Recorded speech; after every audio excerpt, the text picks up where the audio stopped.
time for Love Chat, live with Lisa Michaels, and thank you so much for joining us tonight.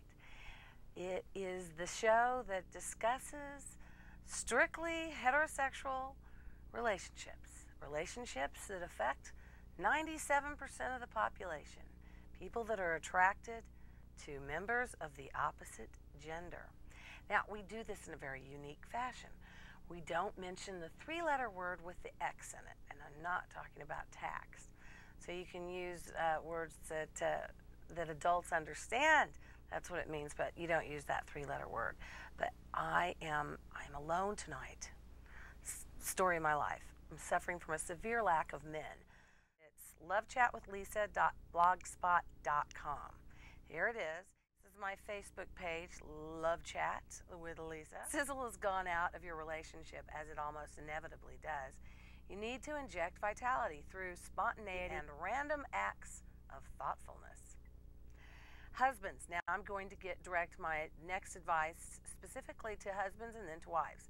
For husbands, this is something that you need to think about.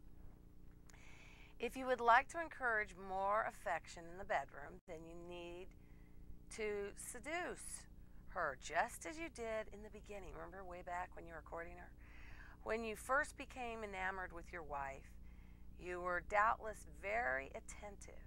Your objective was to capture her attention, respect, and love. So you did that way back in the day. So let's try to revisit the good old days. And she'll appreciate it.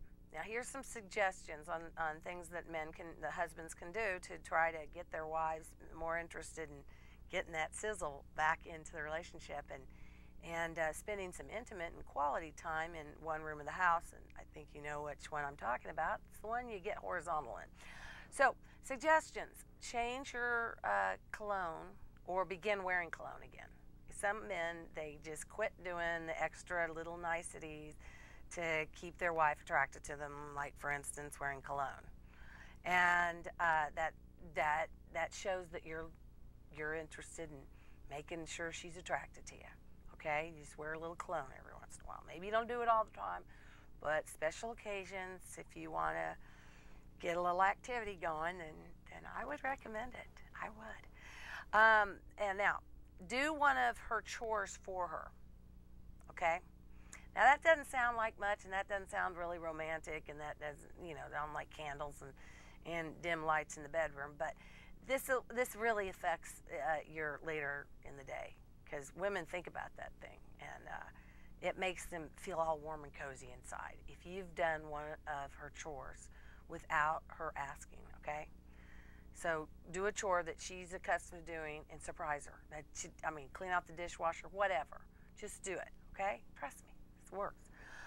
Then plan a weekend getaway. That's always fun too. If you've got kids, get a sitter and surprise her. She comes home from work and say, "Honey, how would you like to?" And then you sweep her off her feet and take her on a weekend getaway. Not a bad idea. Now design a date night not around what you want to do, but around what she wants to do. Okay, what interests her. Okay, so if you like sitting around watching the Final Four, then don't be doing that. Don't be taking her to a sports bar. Not a good idea. Not a good idea. Okay, so think about what she likes to do. Maybe you absolutely hate it. The more you hate what she likes to do and you still plan to do what she likes to do, the more impressed she's going to be. And I'm telling you, your wife's keeping track, and she's going to be inspired. So do something, plan a date night that she would really enjoy.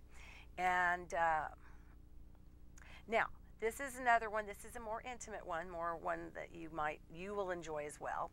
It's a pampering night, and including a joint bathing experience and candles. You know what I mean. I don't want to go into any more detail. I'll let you use your own imagination. But again, all thoughts need to be catered around what would make her happy, not just what would make you happy. Okay? Because believe me, she's going to make you happy if you do these things. It's a wonderful thing. The big guy upstairs knew what he was talking about when he said, "Do unto others as you would have them do unto you." Okay? So do unto your wife what she would like you to have her do unto her. Okay? and she will do unto you what you would like her to. No. Okay. So now, then we go into compliment her appearance and use her name. A lot of times we say honey and sweetie and all these other things, and pretty soon it can be honey, get over here, or sweetie, or and it's not pleasant, not pretty, not a good idea again. So use her name. Lisa, would you come over here? Or Lisa, that's my name, so I'm just using mine. Or Susan, or whatever. And use her name and compliment on her appearance. You don't realize this, men, but women get complimented all day long by their friends and stuff. That this is really a regular part of our day, and we like it. And there's a reason we do it, because we want the other woman to compliment us. Okay, so compliment her on how she's doing stuff, what she looks like. They love it when you compliment her appearance. Really, really love the appearance. Okay. And give her extra help with the kids. This is the next one. Give her extra help with the kids and the housekeeping. Like I said earlier, do some chore, do something to help her out. And the last one, suggestion for men, is flirt with her. Remember how to flirt? Do you remember? It's been a long time. You make a joke and it's sort of flirty, conversational, with the, double entendre and some sort of sexual innuendo. I said it.